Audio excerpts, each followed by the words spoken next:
फार वर्षापूर्वीची एक गोष्ट आहे। एका खेडेगावामध्ये एक पोस्टमन काका मागील अनेक वर्षांपासून पोस्टमनचे काम करत होते।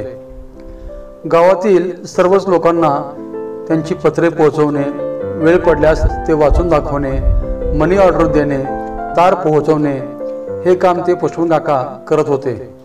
परंतु एकदा त्यांच्या हाती असे एक पत्र होते की त्या पत्त्यावरती पहिल्यांदाच पत्र आले होते।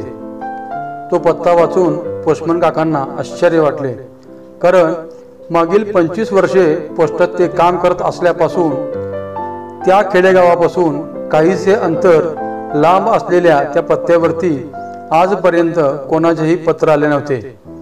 तेव्हा नेहमीच्या कामाप्रमाणे पोस्टमन काका इतर सर्व कामे उरकून ते पत्र घेऊन काहीसे उशिरा त्या पत्त्यावर पोहोचले। तिथे पोहोचल्यानंतर त्या घराचा दरवाजा वाजवून ते म्हणाले, पोस्टमन आहे, तुमचे पत्र आले आहे। तेव्हा घराच्या आतून एका लहान मुलीचा आवाज आला, पोस्टमन काका, दाराच्या खालच्या फटीतून ते पत्र आतमध्ये टाका, घेईन मी। त्या मुलीचे ते वाक्य ऐकून पोस्टमन काकांना मनातल्या मनात खूप राग आला। ते तोंडातल्या तोंडात फुटफुटले, काय विचित्र लोक आहेत, यांचे पत्र देण्यासाठी मी इतक्या लांब यांच्या घरापर्यंत आलो आहे आणि ही मुलगी म्हणते, पोस्टमन काका, फटीतून आत टाका। या मुलीचा हा काय स्वभाव की तिला घरातून दारापर्यंत येण्यासाठी इतका आळस वाटतो आहे।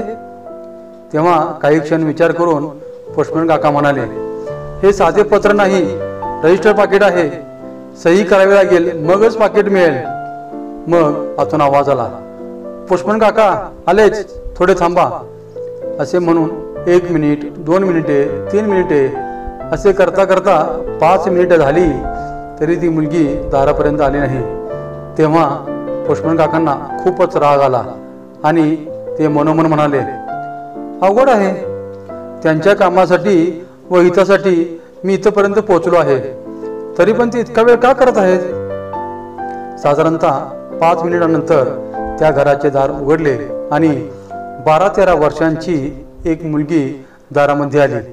तेव्हा तिला पाहून पोस्टमन काकांना आश्चर्याचा धक्काच बसला, कारण त्या लहानशा मुलीला दोन्ही पाय नव्हते, ती पायाने अपंग होती। त्या अपंग मुलीला पाहून त्यांना स्वतःचाच राग येऊ लागला आणि ते मनोमन स्वतःचा धिक्कार आणि तिरस्कार करू लागले। ते मनोमन फुटफुटले, हे पांडुरंगा, मी हे काय बोलून बसलो, मला काय माहिती ही मुलगी अशी अपंग आहे। देवा, मला माफ कर, मी या अपंग मुलीची 2-4 मिनिटं सुद्धा वाट पाहू शकलो नाही। देवा, मला माफ कर। पोस्टमन काका त्या अपंग मुलीला काही म्हणणार तोच ती अपंग मुलगी म्हणाली, पोस्टमन काका, माफ करा, मला दरवाजा उघडायला थोडा वेळ झाला, बघू आमचे रजिस्टर पत्र द्या आणि कुठे सही करायची आहे ते मला सांगा। पोस्टमन काकांनी त्या मुलीच्या हाती ते पाकिट सुपूर्द केले। त्या मुलीची सही घेऊन त्यांनी तिला मनोमन आशीर्वाद दिला आणि ते तिथून निघून गेले। 10-15 दिवसानंतर त्याच पत्त्यावर पुन्हा एक पत्र आले। तेव्हा मात्र पोस्टमन काका त्या दूरवरच्या पत्त्यावर जाण्यासाठी उत्सुक होते। ते पत्र घेऊन पोस्टमन काका त्या दूरवरच्या पत्त्यावर पोहोचले। त्यांनी त्या घराचे दार ठोठावले आणि म्हणाले, बाळा, तुमच्या पत्त्यावर एक साधे पत्र आले आहे, मी ते दाराच्या खालच्या फटीतून आत टाकेन, तुला घराबाहेर येण्याची गरज नाही। इतके बोलून पोस्टमन काका ते पत्र दाराच्या फटीतून आत टाकणार तोच आतून त्या अपंग मुलीचा आवाज आला, पोस्टमन काका, थांबा जरा, मला तुमच्याकडे काम आहे आणि हो, पत्र घेण्यासाठी मी स्वतः येत आहे। 2-3 मिनिटं झाल्यानंतर ती मुलगी आली। तिने दार उघडले आणि म्हणाली, पोस्टमन काका, बघू आमचे पत्र कुठे आहे। पोस्टमन काकांनी त्या मुलीचे पत्र दिले। तेव्हा ती मुलगी म्हणाली, पोस्टमन काका, थांबा, हे पत्र मी आत ठेवते आणि तुमच्यासाठी एक भेट वस्तू आणली आहे, ती तुम्ही घेऊन जावा। पोस्टमन काकांना काहीच समजत नव्हते। ते आश्चर्यचकित होऊन, अवाक होऊन तसेच थांबले। 5-7 मिनिटांमध्ये त्या अपंग मुलीने घरात जाऊन पोस्टमन काकांसाठीची भेटवस्तू आणली आणि ती पोस्टमन काकांच्या हाती सुपूर्द केली। तेव्हा पोस्टमन काका म्हणाले, बाळ, हे काय आहे आणि माझ्यासाठी भेटवस्तू का? तेव्हा अपंग मुलगी म्हणाली, पोस्टमन काका, मला वाटले म्हणून ही भेटवस्तू मी तुम्हाला देत आहे. आणि हो पोस्टमन काका, ही भेटवस्तू तुमच्या घरी जाऊन उघडून पहा. पोस्टमन काका भावूक झाले, निशब्द झाले. त्यांनी होकारार्थी मान हलवली आणि तेथून निघून गेले. घरी जाऊन त्यांनी ती भेटवस्तू उघडून पाहिली तर काय, त्यामध्ये त्यांच्या पायाच्या मापाची चप्पल जोड होती.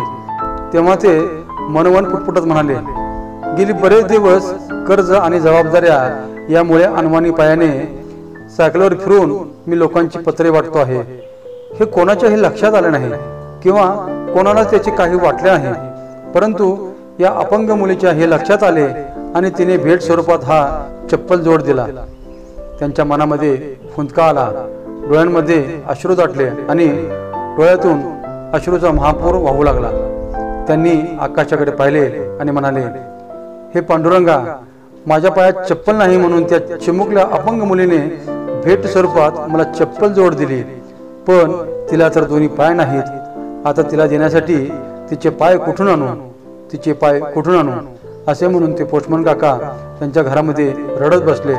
त्यांच्या डोळ्यातून वाहणारा अश्रूंचा पूर थांबत नव्हता, परंतु हे काय चालले आहे हे त्यांच्या परिवारातील सदस्यांना मात्र काहीच कळत नव्हते.